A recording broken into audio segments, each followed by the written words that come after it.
नमस्कार, कसे आहात सर्व? आज आपण शिकणार आहोत ओमचा योग्य उच्चार.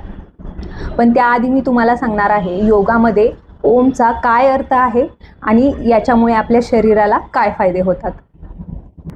पतंजलीने योगसूत्रामध्ये याचे वर्णन केलेले आहे आणि त्यांच्या मते ओम हा 3 दिव्य शक्तींना रिप्रेझेंट करतो. पहिली दिव्य शक्ती आहे क्रिएशन म्हणजे निर्माण, दुसरी आहे प्रिझर्वेशन म्हणजे संरक्षण, आणि तिसरी आहे ट्रान्सफॉर्मेशन म्हणजे रूपांतरण. हे आपल्या भूतकाळ, भविष्यकाळ आणि वर्तमान काळ या तिघांना सुद्धा कनेक्ट करते. असं पण म्हणलं जातं की साऱ्या ध्वनींना जर एकत्रित केलं तर ओम शब्दच बनतो. त्यामुळे जर ओम शब्द आपण योग्य पद्धतीने उच्चार केला तर त्याचे आपल्या शरीराला खूप सारे मानसिक आणि शारीरिक फायदे भेटतात. आपल्या शरीरामध्ये 3 प्रकारचे दोष असतात: वात, कफ आणि पित्त. ओम चॅन्टिंगने याच्यामध्ये बॅलन्स बनतो आणि स्थिरता येते आणि बरेचसे आजार आपल्यापासून दूर होतात. आजूबाजूच्या वातावरणामुळे आपल्यामध्ये जी काही नकारात्मक ऊर्जा येते, ओम उच्चारणाने आपण आपल्या स्वतःशी कनेक्ट होतो आणि आपल्या आतील सकारात्मक ऊर्जेशी आपण कनेक्ट होतो. ओम चॅन्टिंग आपल्या नर्वस सिस्टीमला रिलॅक्स करते, डोकेदुखी, झोप येत नाही, जास्त नकारात्मक विचार, आणि जर तुम्ही डिप्रेस फील करत असाल तर तुम्हाला ओम चॅन्टिंग केलंच पाहिजे. ओम चॅन्टिंग आपल्या भावनांमध्ये स्थिरता घेऊन येते. भीती वाटणे किंवा तुम्हाला जर लगेच राग येत असेल, जास्त नकारात्मक विचार येत असतील, जास्त विचार करत असाल किंवा जास्त तुम्ही लगेच इमोशनल होत असाल तर यासाठी सुद्धा ओम चॅन्टिंग खूप फायदेशीर आहे. आता ओम चॅन्टिंग कधी केलं पाहिजे, किती वेळ केलं पाहिजे किंवा कुठे बसून केलं पाहिजे? तर ओम चॅन्टिंग हे तुम्ही कुठेही बसून करू शकता. खुर्चीवर, बेडवर किंवा खाली जमिनीवरती बसून सुखासनामध्ये बसून ओम चॅन्टिंग करू शकता. याची योग्य वेळ आहे सकाळी. हे तुम्ही अंघोळीच्या अगोदर सुद्धा ओम चॅन्टिंग करू शकता किंवा नंतर सुद्धा करू शकता. रिकाम्या पोटी सुद्धा करू शकता किंवा जरी तुम्ही जेवण केलं असेल तरी सुद्धा तुम्ही ओम चॅन्टिंग करू शकता. चला तर मग शिकूया ओम उच्चारण कसा करायचा आहे. ओम हा 3 ध्वनीपासून बनला आहे. पहिला अ, दुसरा उ आणि तिसरा म. हे ध्वनी आपापले वेगवेगळे आहेत आणि याचे व्हायब्रेशन सुद्धा वेगवेगळे आहेत. तर आपण पहिले वेगवेगळे ध्वनी शिकूया आणि नंतर कंबाईन करून ओम उच्चारण शिकूया. तर पहिला उच्चार आहे अ, जो की आपल्या पोटातून येतो. थोडासा मोठा आणि व्हायब्रेशन पण जाणवेल तुम्हाला. पहिल्यांदा सुखासनामध्ये बसायचं आहे. पाठीचा मणका ताठ, दोन्ही हातांची चिन्मुद्रा करा, दोन्ही हात गुडघ्यांवरती आणि डोळे बंद राहतील.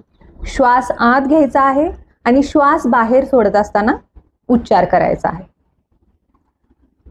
डोळे बंद, पाठीचा मणका ताठ, श्वास आत,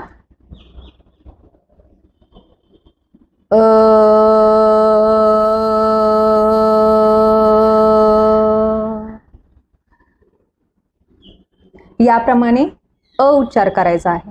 पोटातून आवाज येणार आणि पोटामध्ये थोडंफार तुम्हाला व्हायब्रेशन जाणवेल. आता दुसरा ध्वनी आहे उ. दोन्ही ओठांचा ओ सारखा शेप करायचा आहे आणि उच्चार करायचा आहे आणि तो येतो आपल्या छातीमधून. छातीमध्ये तुम्हाला व्हायब्रेशन पण जाणवेल. श्वास आत,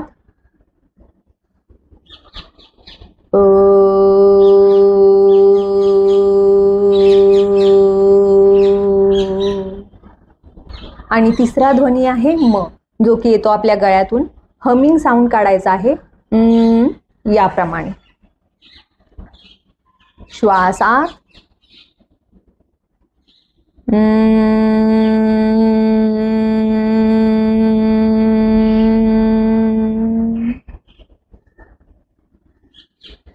याप्रमाणे वेगवेगळे अ, उ आणि म असा मिळून या तिन्ही ध्वनींचा मिळून ओम शब्द, ओम हा ध्वनी होतो. अ येतो पोटातून, उ येतो छातीमधून आणि म येतो गळ्यामधून. आता हे तिन्ही ध्वनी जेव्हा आपण कंबाईन करणार तेव्हा ओम उच्चार होणार आहे. लक्षात ठेवा, श्वास आत घ्यायचा आहे आणि श्वास बाहेर सोडत असताना ओम उच्चार करायचा आहे. आपण आता 3 वेळा ओम उच्चार करणार आहोत. माझ्यासोबत सुरू करा. सुखासनामध्ये बसा. पाठीचा मणका ताठ, दोन्ही हातांची चीन मुद्रा. डोळे बंद. श्वास आत.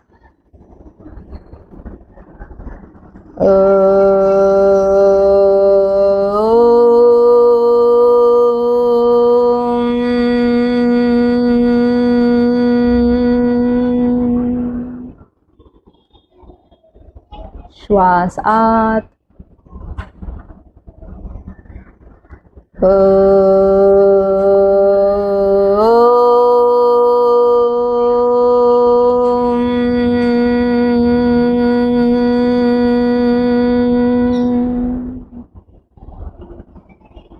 श्वास आत.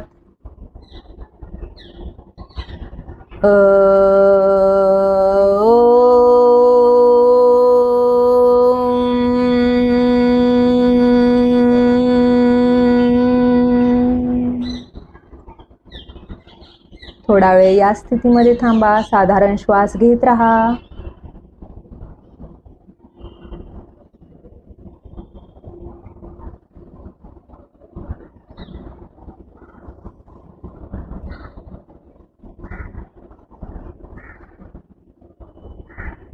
आणि हसत मुखाने सावकाश डोळे उघडू शकता. आशा करते ओम उच्चार कसा करायचा हे थोड्याफार प्रमाणात मी तुम्हाला शिकवलेलं आहे.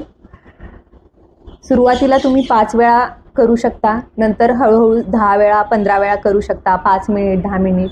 आणि याच्या सरावाने तुम्ही मेडिटेशनमध्ये सुद्धा जाऊ शकता. जर तुम्हाला मेडिटेशन करणं अवघड वाटत असेल तर याच्या सरावाने तुम्ही मेडिटेशनमध्ये सुद्धा जाऊ शकता. आजचा सेशन कसा वाटला नक्की कमेंट बॉक्समध्ये कळवा. भेटूया नेक्स्ट सेशनमध्ये. नमस्ते.